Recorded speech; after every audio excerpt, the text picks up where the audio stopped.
Deməli, Azərbaycan bazarında o qədər təsadüfi Çin marka və modelləri var ki, adam bəzən yaxşı maşın seçməkdə çətinlik çəkir. Amma mən bu verilişdə, bu buraxılış ərzində sizə yaxşı bir maşın göstərəcəm. Bu maşın deyək, Çinlilər yenə bir tavan vurdular. Ən yaxşı bacardıqları nədirsə Çinlilərdə, bax bu avtomobildə reallaşdırıblar. Bu avtomobildə müəyyən qədər Volvo var, müəyyən qədər Lynk & Co var, müəyyən qədər elə Geely'nin özü var. Geely M9.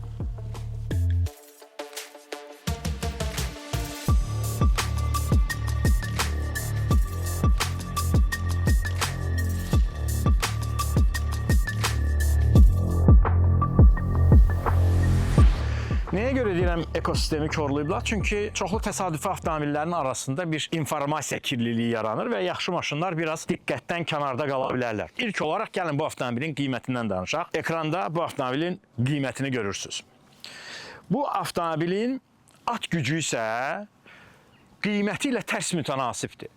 Çünki at gücü 850 at gücüdür. Amma bu at gücü necə hasil olunur? Təbii ki, veriliş ərzində sizə danışacağım. İlk olaraq gəlin onun dizaynından danışaq. Avtomobil tam ölçülü bir SUV-dir. Yəni 7 nəfərlikdir. Böyük ailələr üçün, geniş ailələr üçün, rahat səyahət etmək istəyənlər üçün böyük ölçülü bir avtomobildir. Ön dizaynda biz gündüz hərəkət fənərini monoqaşla burada görmüş oluruq. Dizaynda 3 xətt, yəni caynaq kimi bir gündüz hərəkət fənərləri, onun da yanında göy, mavi işıqları var ki, əlavə olaraq burada da sanki kəhkəşanın, galaktikanın ulduzları da bax belə bir formada yerləşdirilib ki, müasir bir dizayn versinlər və Geely'nin yenilənmiş logosunu da burada yerləşdiriblər. Və əsas məsələlərdən biri, bax bu avtomatik olaraq açılıb bağlanan sistemdir. Bu mühərrikin soyuması və isitməsinə cavabdehdir. Bu avtomobil paralel hibriddədir. Ona görə bunu deməli elektrikdə sürürsünüz. Həmçinin 1.5 litrlik mühərriki də var ki, o mühərriki də yol boyunca biz də test edib sizə fikirlərimizi bölüşəcəyik. Üstəgəl avtomobilin bir çox yerlərində kameralar var. Məsələn, ön hissədə lidardır. Daha sonra ikili kamera güzgünün arxa hissəsində. Daha sonra bir dənə kamera burada, bir dənə də kamera burada, bir dənə də kamera burada. Yəni avtomobil təkcə 360 dərəcə deyil, artıq nə qədər bucaq varsa bu kontrol olunur, nəzarət altındadır və sizin daha təhlükəsiz sürüş etməyinizə imkan verir. Qapı tutacaqları çıxıntılı deyil, yəni mexanikidir. Bu həmçinin Çinin yeni təhlükəsizlik qaydalarına uyğundur. Üstəgəl bax belə bir pilləkan var. Avtomobilə bu pilləkana daxil ola bilərsiniz. Təkərlər və disklər mənim çox xoşuma gəldi. Sizin də əminəm ki, avtomobillə tanış olandan sonra xoşunuza gələcək. Və avtomobilin yandan ölçüsünə baxanda onun nə qədər iri, həcmli olduğunu görürsünüz. Lakin bu qədər iri və həcmli olmasına baxmayaraq bu avtomobil çox manevrlidir və hətta yuxarı sürətlərdə idarə edə bilirsiniz. Li ilə fərqini götürsək, yəni bunun əsas rəqiblərindən biri Lixiang L9-dur. Təbii ki, oxşar cəhətləri də var, amma burada daha üstün cəhət ondan ibarətdir ki, yuxarı sürətlərdə avtomobili idarə edə bilirsiniz. Avtomobilin arxa dizaynına baxanda isə mənə görə arxa dizaynı həqiqətən çox yaxşı alınıb. Belə elit bir dizayn, premium bir dizayn. Çünki avtomobil də həm də premium sinifinə, biznes sinifinə aiddir. Həm arxa stop monoqaş, həm arxa hərəkət fənərləri, həmçinin Geely yazısının bura yerləşdirilməsi və M9. Başqa heç bir artıq yazı, element görmürsünüz ki, bu da avtomobilin arxasının, arxa dizaynının minimalistik və premial görüntüsünü təmin edir. Çünki burada həm də xrom işləmələr də var ki, onun daha premial olduğunun göstəricisidir. Çinlilərdə bir şeyi başa düşmürəm. Öndə Geely logosundan istifadə ediblər, arxada Geely yazıblar. Mənə görə burada arxada Geely yazıblarsa, önə də Geely yazmaqları lazım idi və ya arxada da logo, burada da logo eləməkləri daha doğru olardı. Amma biz Audi'nin misalından görə bilərik ki, məsələn, Audi'də Çin bazarında 4 həlqədən yox, məhz Audi yazısından istifadə olunur. Avropada isə 4 həlqədən istifadə olunur. Yəqin bu Çinin özünün bir xüsusi yanaşmasıdır və arxa kameralardan bax biri buradadır, biri də buradadır. Yəni gördüyünüz kimi müxtəlif hissələrdə avtomobilin tam 360 dərəcə və daha artıq qorunması üçün kameralarla təchiz edilib. Kapotun altında 1,5 litrlik turbo mühərrik yerləşir. Burada da hardasa 100 neçə at gücü var. Nəyə görə? Çünki bu mühərrik həm də biraz daha dəstəkləyici mühərrikdir. Burada əsas məsələlərdən biri 3 ədəd elektromotorun olmasıdır. Bu 3 elektrikli motorla bərabər 850 at gücü də hasil olunur. Ona görə gəlib, motor balacadır ki, deməyin. Çünki Li-də də motor balacadır və paralel hibridlərin hər birində motor balacadır. Sadəcə mənə görə buranın üstünü bağlasaydılar daha yaxşı olardı, amma bu böyük ölçüdə avtomobilin nə dizaynına, nə interyerinə, nə eksterierinə heç bir təsir göstərmir. Burada da səs izolyasiyası var. Mühərrikin səsini siz salonda eşitməyəcəksiniz. Arxa hissədə, sərnişin hissəsində yerlər nə qədərdir, ayaq yerimiz nə qədərdir, rahatlıq nədən ibarətdir? Keçək içəri, hava da onsuz soyuqdur. İkinci sıra bu kapitan oturacağı fəlsəfəsi ilə hazırlanıb. Yəni ortada heç bir şey yoxdur. Siz 2 nəfər ikinci sırada rahat otura bilərsiniz. Bu qoltuq həm də yuxarı qalxır. Üstəgəl səhv edilməsə bu da açılır və bura bir stəkan da yerləşdirə bilirsiniz. İkinci əsas məsələlərdən biri oturacağın bax bu hissəsini, diz altının rahat formada açılması da var. Bunu arxaya verə bilirik. Üstəgəl götürürük, nə edirik? Buranı tam olaraq açırıq.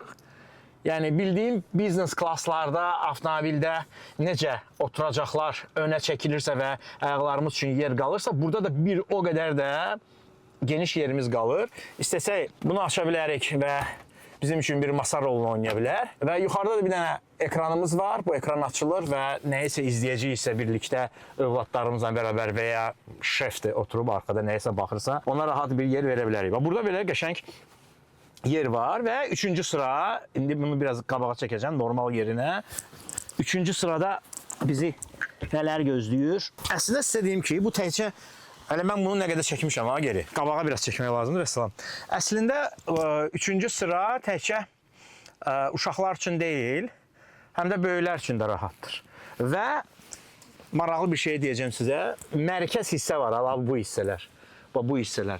Arxada da eyni cür. Onlar hamısı orijinal dəridir. Kənarlar süni dəridir. Bu tikişə qədər olan hissələrdə orijinal dəridir. Burada süni dəridir. Eyni şey arxadadır. Öndə deməli ventilyasiya, masaj, isitmə. Ortada ventilyasiya və isitmə. Arxada yalnız isitmə var. Bunu da deyim sizə. Və 27 dənə səs dinamikindən təbii ki, arxaya da düşən səs dinamiki var. Arxada qızdırıcılığını qoşduq. İstəsək, bax belə düymə ilə buradan özümüz üçün rahatlaya bilərik. Yəni nə qədər istəyiriksə açırıq və ya qabağa gətiririk. Biz əlində Type-C yerimiz var ki, biz rahat formada belə deyim. Amma belə də rahat gedə bilərik. İstəsək aça bilərik. Hava vurucular buradan da bizim üçün işləyir. Burada da işığımız var. Bir dənə də səs gücləndirici buradadır. Vəssalam, ekran açılsa rahat formada mərkəzi ekranda konsolda olan filmi və ya nə bilim serialı da izləmək mümkündür. Üstə gəl, əlavə olaraq buranın haqqında məlumat verim. 2 dənə Type-C var. Yandıra bilərik. Hava vurucunu buradan kontrol edə bilirik. Burada bir dənə soyuducumuz var. Rahat. Qoşuruq, orada temperaturu istəyirik istiyə qoyuruq, istəyirik soyuğa qoyuruq. Məsələn 3 dərəcəyə qoyduq və soyuducudan istifadə edirik. Dəri keyfiyyətinə söz ola bilməz. Atmosfer işıqlandırılması avtomobilin hər bir yerində var. Məsələn burada var, daha sonra bu hissədə var. Rahat bir business class avtomobildir. Və bu qədər kameranın olmasının ən gözəl xüsusiyyəti bax buradadır. Biz buradan sağ qapı açılanda ətrafda nə baş verir onu görə bilirik.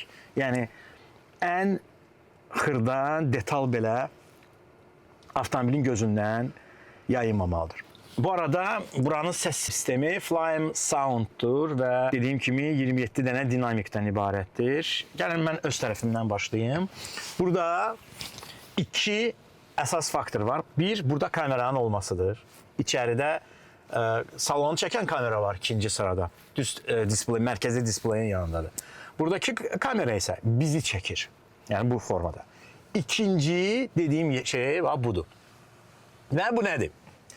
Bunu açırsan, və xüsusi bir tutqacla istənilən device'ınızı, telefon, nə bilim, nəyinsə bura belə bərkidə bilərsiniz. Üçüncü ən xoşuma gələn şey belə nazik, belə alətlər panelinin olmasıdır. Bu alətlər paneli çox estetik görünür, artıq böyük bir şeyə ehtiyac yoxdur. Çünki nədir, avtomobilin düz bu hissəsində bizim bir proyektorumuz var. Bu proyektor çox informativdir. Augmented reality, yəni artırılmış reallığı da özündə əks etdirir. Ona görə böyük belə monitorlara ehtiyac yoxdur. Önümüzdə belə nazik displeydir və bu displey də çox informativdir. Yəni displey deyir ki, 116 kilometr yalnız enerjidə gedə bilərsən, 259 kilometr daxili yanma mühərrikində gedə bilərsən. Bizim totalda, yəni cəmdə 375 kilometr məsafə qət etməyə imkanımız var. Bunu qəşəng bir elit bir parça ilə çəkiblər. Burada da dəri çəkilib, burada da dəri çəkilib. Biraz burada plastik var, burada dəri ilə örtülüb. Burada biraz plastik var, bu dəri ilə örtülüb. Burada içi məxməri deməli örtülmüş əlcək qabıdır. Nappa təbii dəridən istifadə olunub mərkəzi hissədə və sizin üçün maraqlı bir şey. Deməli, burada maraqlı məsələlərdən biri 2 dənə simsiz elektrik toplamaq üçün 50 vatlıq və soyuduculu sistem var və burada biz buradan telefonumuzu qoyub enerji toplaya bilirik. Əlavə olaraq 2 dənə də Type-C aşağı hissədədir. Bax buradadır. Bir dənə də bax buradan bir dənə bölmə var, cib var. Orada da biz xüsusi belə bölmədən enerji mənbəyindən istifadə edə bilirik. Daha sonra 2 dənə stəkan qabı və böyük bir dirsək altısı da var, hansı ki açılır və qablaşdırmadır. Deməli, şeyi necə istifadə edirik? Bu şaybanı necə istifadə edirik? Bu şaybanın böyük olması superdir. 9x-də, Zikr 9x-də. Bu şayba biraz balaca qalır, mənə görə elədir. Amma burada biz nəyisə dəyişdirmək istəyiriksə bunu vururuq və buna uyğun olaraq menyuda dəyişiklik eləyirik. Yəni bu şaybanın belə çox funksional olmasının göstəricilərindən biri budur. Həmçinin mərkəzi alətlər paneli 2 dənə belə bölünməyib, böyük bir, uzun bir displey yerləşdirilir və bu displeydə çox şey, məsələn, maşınımızı biz 360 dərəcə görə bilirik. Burada isə bir Galaxy olduğuna görə, kəhkəşan olduğuna görə onun belə təsviri var. Üstə gəl, avtomobilimiz haqqında olan bütün məlumatları buradan görə bilirik. Eksteryer, interyer işıqları, avtomobilin askı sistemi, mühərrik sistemi haqqında sizə ətraflı məlumat verəcəm. Ona görə də çox doğru fokuslanmırıq. Yuxarı hissədə biz işıqları görürük. İkili LED belə işıqlar yerləşdirilib. Burada da yerləşdirilib. SOS düyməsi var. Hands free var. İstəsək buradan belə panar. Həm öz tərəfimizdə bir dənə lük var. Həm də sərnişin tərəfdə var. Bu nəyə imkan verir? Əgər biz özümüz üçün istəyiriksə, bunu belə bağlayırıq. Bizə gün zat düşə bilər də. Arxada sərnişinlər aydın səmadan və ya ulduz səmanı görüb ondan da zövq ala bilərlər. Hər bir tərəfində airbag-i də var. Head-up display. Nə istəyirsinizsə bu avtomobilin özündə mümkündür və bu avtomobil haqqında daha ətraflı danışmaq üçün mütləq biz yola düzəlməliyik. Deməli, bir dənə bura bax. Mənim maşınımdır burada deyəm. Bir dənə mənim maşınımı çəkir və bax, göstərdi. Bir qardaş oradan bizi çəkir ayrıca. Onu belə göstərir. Bir də avtomobilimizin arxa stopunu göstərir. Yəni, bizim olduğumuz yeri GPS-lə müəyyən edib, artıq lidar da həmin şeyi proyeksiya edir bizə və biz yola düzələ bilərik. Oyda çox yumuşaq başladı, ha? Belə çox yumuşaqdır. Qəşəng.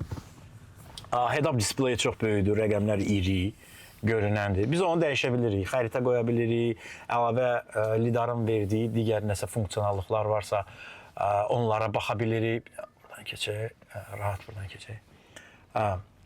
Və istəyirsən buranı çək, bir dənə belə oranı. Ərazini sənin üçün göstərir. Çünki biz indi belə qəribə bir yerdəyik, qapalı bir ərazidə. Amma artıq xəritəni çəkir. Üstə gəlsən fikir ver bu. Üçbucaq var, ha. Onu da bizə informasiya olaraq verir ki, qabaqda bu təhlükəsizlik üçbucağı var. Biraz diqqətli olmaq lazımdır. Və sağ güzgüdə artıq bizdə nələr baş verir, onu da bizə göstərmiş olur. Super, 5 yaza bilərik. Əla, əla. Bu avtomobilin belə ucuz olmasının bir neçə səbəbi var. Səbəblərdən biri heç də keyfiyyət məsələsi deyil. Məsələ ondan ibarətdir ki, burada 3 elektromotor və 45 kilovatlıq batareya var. Bu batareya Katl şirkətinə aiddir və Katl şirkəti hal-hazırda Cənubi Amerikada təbii ki, Çin Komünist Partiyasının razılığı ilə liti-iyonun daha ucuz başa gəlir. Yəni onlar oradan daha ucuz çıxarda bilirlər və hal-hazırda batareyada 20% endirim var. Bu bir. İkincisi bu paralel hibriddir. Baxın, Çinlilər çox düzgün bir məsələni tutublar. Deyirlər ki, biz 30 ildir elektrik avtomobili istehsal edirik. Yəni batareyada nəsə istehsal edirik. Almanlar 110 ildir daxili yanma mühərriki ilə avtomobil istehsal edirlər. Biz oturaq, daxili yanma mühərriki üçün mühəndislik eləyək, nəsə hazırlayaq. Təcrübəmiz o qədər deyil, mühəndisimiz o qədər çox deyil. Bu bizə sərf eləmir. Biz nə etməliyik? Biz daha yaxşı bacardığımız bir şey edə bilərik və bu bizə daha ucuz başa gələ bilər. Nə edirlər? Onlar mövcud olan 1.5 mühərrik, hansı ki bu Volvolarda və digər avtomobillərdə də istehsal olunur. O mühərrikin yanına bir dənə elektromotor qoyurlar və paralel hibrid edirlər və bu daha ucuz başa gəlir. Və burada məsələn sürətlər qutusu yoxdur, qırılmır. Daxili yanma mühərriki kiçikdir, belə uzun müddət sənə xidmət eləyir. Batareya qırılmır. Yəni 100 mində bir dənə maşında hansı bir defekt olarsa, böyük şeydir də. Yəni bu olmursa, ən yaxşı nəyi bacarırıq? Bunu edə bilirlərsə, onu da edirlər. Yəni bu baxımdan bu avtomobil məhz buna görə ucuz başa gəlir. İkinci bir məsələ var. Mən Zikrin istehsalatında olmuşam və gördüyüm nədir? İstehsalatı avtomatlaşdırıblar. Yəni insan gücündən demək olar ki, istifadə olunmur. Bu da qiymətə təsir göstərir. O qədər avtomatlaşdırıblar ki, o qədər böyük əziyyətə və böyük bir xərcə girməyə lazım deyil. Artıq sistemi qurublar, sistem öz-özünə işləyir və daha ucuz qiymətə daha yaxşı avtomobil almış olursunuz. Baxın, 850 at gücüdür. Bu avtomobildən bahadır Li L9. Deməli, bu avtomobildən bahadır Mercedes GLS AMG, hansı ki təxmini o qədər həcmdə at gücü sizə verəcək. Bir də X7M. Görün nə qədər bahadır bu avtomobillər. Amma siz daha ucuz qiymətə, yüksək keyfiyyətdə və oyda 850 at gücü almış olursunuz. Yəni, bu avtomobil o şeyi verəcək sizə. Üstəgəl bu avtomobillə mütləq qaydada gərək gələsiz, tanış olasınız. Cili Bakı mərkəzində gördüyünüz andan vurulacaqsınız. Həm dəri keyfiyyətinə. Li-nin sevərləri başqadır. Bu avtomobildə misal üçün də Li-də yuxarı sürəti siz çox zaman ala bilmirsiniz. Nəyə görə? Çünki avtomobil onun üçün deyil. Yəni Li komfortlu yürüyüş üçündür. Amma Geely'nin bütün bu avtomobillərdən bir dənə fərqi var. Bu həm komfortlu yürüyüş üçündür, həm də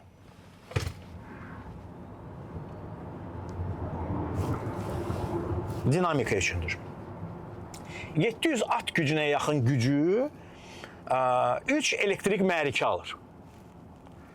Yerdə qalan 100 neçə at gücünü bizə verir kapot altındakı 1.5 turbo mühərrik. Burada effektivliyə gəldikdə aerodinamik effektli dirəniş 0.25-dir. Öz sinifi üçün yaxşı bir aerodinamik dirənişdir. 2. Bu avtomobilin sistemi, mühərrik sistemi dünyanın ən yaxşı istilik effekti olan mühərrikin istilik sistemidir. Yəni Tor 2.5. Bu dünyada ən yaxşı effektiv istilik sisteminə malik olan bir mühərrikdir. Və nəticədə istehsalçı deyir ki, 100 kilometrə 5 litr yanacaq sərf edə biləcəksiniz. Aşağı yuxarı, lap şəhər kənarına çıxsaz, nə bilim, getsəz Şamaxıya, Qazağa və digər yerlərə maksimum 100 kilometrə 7 litr yanacaq sərf edəcəksiniz. Bu segmentdə, bu premium business segmentində olan avtomobillərdə bu rəqəm çox çətinliklə alınan bir rəqəmdir. Çünki adətən o segmentə aid olan avtomobillərin mühərrik həcmi böyükdür. Məsələn, Mercedes GLS AMG 4 litr yarımdır səhv etmirəmsə mühərriki və onun yanacaq sərfiyyatına bir fikir verməyə lazımdır. Və çox səssiz sürətlənir ha. Hə? O çox səssiz sürətlənir və uzun dönəmdə də siz 120, 130, 140 yuxarı sürət saxlamaqla bu avtomobili o qovmaq deyirlər, elə bir misal var deyil, qovmaq mümkündürmü? Bəli, qovmaq mümkündür. Təbii ki, qovma avtomobili deyil, yəni rahatlıq avtomobilidir. Biz avtomobili qovmaq üçün almırıq. Amma arada qaz verib getmək istəyirəmsə, o sənə verir. Hətta bizdə burada nə qədər təhlükəsiz şeyləri varsa, onu da göstərir. Hamısını göstərir ki, yolun qırağına bunların hamısı şey eləyib, bastırılıb. Və qarşımızdakı avtomobilin hərəkətini döndərir. Məsələn, məndə zikrdə onu göstərmir, piyadaya qədər göstərdi. İndi dönürük, mənim sol tərəfimdə nə var, sağ tərəfimdə nə var, bunların hamısını göstərmiş olur. Bu belə maraqlı bir avtomobildir. Sözün açığı, mən maşınımı dəyişmək istəyirəm axı. Belə müxtəlif maşınlar çəkirəm, Instagramda göstərirəm. Bu da avtomobilimi dəyişmək üçün namizədlərdən biri ola bilər. Sadəcə buna benzin vurmaq lazımdır. Bunu da istəmirəm mən. Mən elektrik avtomobili, tam sırf elektrikdə gedən avtomobil sevdiyimə görə benzin vurub elektrikdə sürmək istəmirəm də. Bu paralel hibriddir və 600 kilometrə yaxın siz avtomobillə məsafə qət edə bilərsiniz. Rahatdır. Tək insanların avtomobili deyil, bu daha çox ailə segmentinə xitab edən bir avtomobildir. Ailənizi rahat, premial bir avtomobildə gəzdirmək istəyirsinizsə, onu verən bir avtomobildir. Mənim çox xoşuma gəldi. Sükanının özünün tutqusu. Bu avtomobili sürəndə, sükan arxasında əyləşəndə sən başa düşürsən ki, bu avtomobil kipdir də hər şey. Yəni burada bir Volvo ruhunu da hiss edirsən. Nəyə görə? Çünki Volvo sahibi Geelydir. O mühəndislərdən, o mühəndislikdə qazanılmış təcrübələr ki var Volvoda, burada çox rahat formada istifadə ediblər. Mən Polestar haqqında fikirləşirəm, elektrikli. Mən sürmüşəm Polestar. Baba, o mənə vibe'ını verir. Məsələn, iX40 var Volvoda, iX60 var. iX40 sürmüşəm elektrikli Volvo'nu. Onun vibe'ını verir mənə. Çünki həqiqətən də o avtomobildə belə kipdir də hər şey. Skandinav ruhlu, bu avtomobilin şeyini tapdım, tərifini tapdım sizə. Skandinav ruhlu Çin zəhmətkeşliyinin nəticəsidir. Vallahi, yəni belə konkretdir. Asəfin xoşuna gəlir. Tamam, buna görə pul alır, belə sloganlar. Fikirləşməyəcək, biz onu bədahədən deyirik. Yəni, mənim maşım xoşuma gəldi. Elementlər, gücü, rahatlığı. Yəni, bu avtomobil sözün açığı, tam ciddiyən sizə deyirəm. Gelirsiniz elə bir maşınlar alırsınız ki, belə məndə sual yaranır ki, ciddisiz bu avtomobili almaqda. Amma belə avtomobillər gözdən qaçmamalıdır. Çünki bir müddət keçəcək, belə avtomobili belə gecə vaxtı belə şeylə gündüz vaxtı daha doğrusu əlinizdə fənər axtaracaqsınız ki, mənə bir dənə M9 kimi bir maşın verin. M9-un əsas fərqi odur ki, bir müddət sonra bu avtomobili həqiqətən də gündüz vaxtı əldə çıraq axtaracaqlar. Çox yaxşı maşındır, mənim çox xoşuma gəldi və sizin də fikirləriniz maraqlıdır. İstəyirsinizsə Geely Bakı mərkəzinə gedin, baxın bu avtomobillə tanış olun və mən əminəm ki, bu qiymətə bu avtomobili mütləq alacaqsınız. Yəni deyəcəksiniz ki, qardaş, başqa maşın göstərməm, mən M9 alaram. Görüşərik, qismət olsa.